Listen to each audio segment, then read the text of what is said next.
Bonjour et bienvenue dans ce nouveau Deep Dive. Aujourd'hui, on a sur la table une analyse stratégique qui s'attaque à un vrai paradoxe.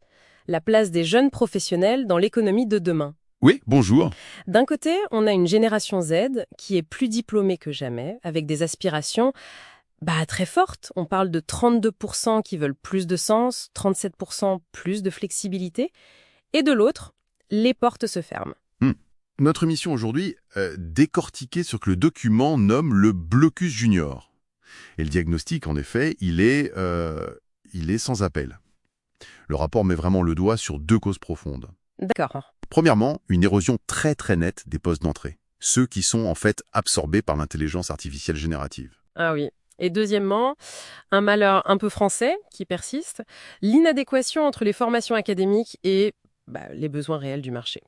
Alors, avant même de creuser les causes, la conséquence de ce blocage m'a vraiment marqué. Le rapport parle d'un effet de cicatrice. Le mot est fort. C'est quoi, exactement?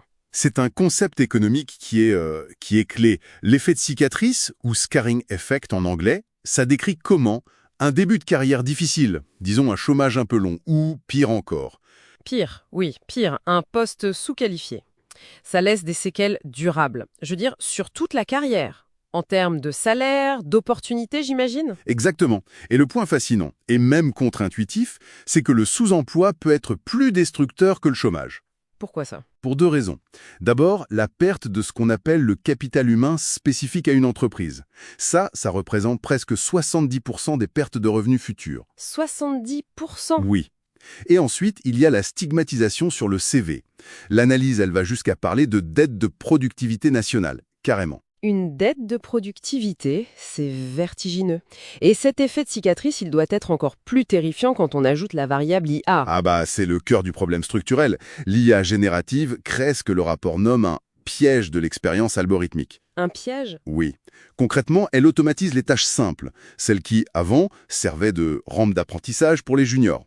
Et en parallèle, elle décuple la productivité des seniors qui, eux, savent la piloter. Donc le junior n'est plus l'exécutant à faible coût qui apprend sur le tas. C'est ça. On attend de lui qu'il soit d'emblée un pilote stratégique de l'IA. C'est une toute nouvelle barrière à l'entrée. Et elle est redoutable. C'est un cercle vicieux assez pervers. On demande aux jeunes une expérience sur l'IA, mais l'IA supprime justement les tâches qui permettaient d'avoir cette première expérience. Le serpent se mord la queue. Et cette barrière tech, si je comprends bien, elle se double d'une barrière plus traditionnelle, liée à la formation STEM. Exactement. Le rapport oppose assez crûment deux modèles. D'un côté, le régime académique français, jugé trop théorique, trop déconnecté. Hmm. Et de l'autre, le régime corporatiste, comme en Allemagne ou en Suisse, où le lien entre la formation et l'entreprise est beaucoup plus organique. Via l'alternance, par exemple. Notamment, oui. Bon, le tableau est un peu sombre, mais les sources ne s'arrêtent pas au constat, heureusement. Quelles sont les pistes concrètes qui sont proposées? Alors, l'analyse avance trois stratégies, éprouvées et chiffrées. La première, c'est de généraliser l'alternance et l'apprentissage. Le fameux modèle allemand. Voilà, c'est un contrepoison direct à l'effet de cicatrice. Les chiffres, ils parlent d'eux-mêmes. 70% des apprentis de niveau CAP à BTS trouvent un emploi dans l'année. C'est impressionnant, c'est vrai. Mais est-ce que c'est une solution qui est applicable partout? Je pense aux métiers plus créatifs ou plus théoriques. C'est une excellente question. Et c'est là qu'intervient la deuxième solution, déployer massivement le mentorat formel, surtout en format hybride. Ah oui, pour compenser le télétravail? Exactement. On a perdu cet apprentissage par osmose, vous voyez, le truc que l'on capte en écoutant un senior au téléphone. Mhm. Le mentorat, ça structure cette transmission et l'impact, il est mesurable. Un employé mentoré, c'est 49% de chances en moins de vouloir quitter son entreprise. C'est un investissement direct dans la rétention, donc. Totalement. Ok. On a l'alternance et le mentorat, mais à la porte d'entrée, au recrutement, qu'est-ce qu'on peut faire? C'est la troisième stratégie. Il faut repenser radicalement le recrutement. Face à l'obsolescence ultra rapide des compétences techniques, il faut se recentrer sur deux piliers. Lesquels? D'abord, les soft skills, la capacité à résoudre des problèmes, la créativité, l'esprit critique. 67% des recruteurs disent privilégier ça aujourd'hui, D'accord, le savoir-être avant le savoir-faire technique. en partie. Et ensuite, la maîtrise de l'IA. Mais attention, Oui, pas comme un exécutant, mais comme un gestionnaire d'outils, quelqu'un qui sait briefer une IA et surtout évaluer son résultat. donc si je résume, le blocus junior, ce n'est pas une fatalité.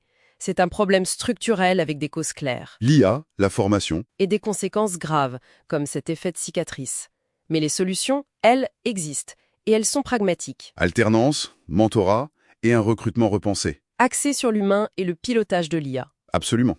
L'enjeu, c'est de passer d'une logique, disons, d'insertion subie, où le jeune doit faire ses preuves, À une logique d'intégration construite. voilà, où l'entreprise investit activement pour faire grandir le capital humain de ses recrues.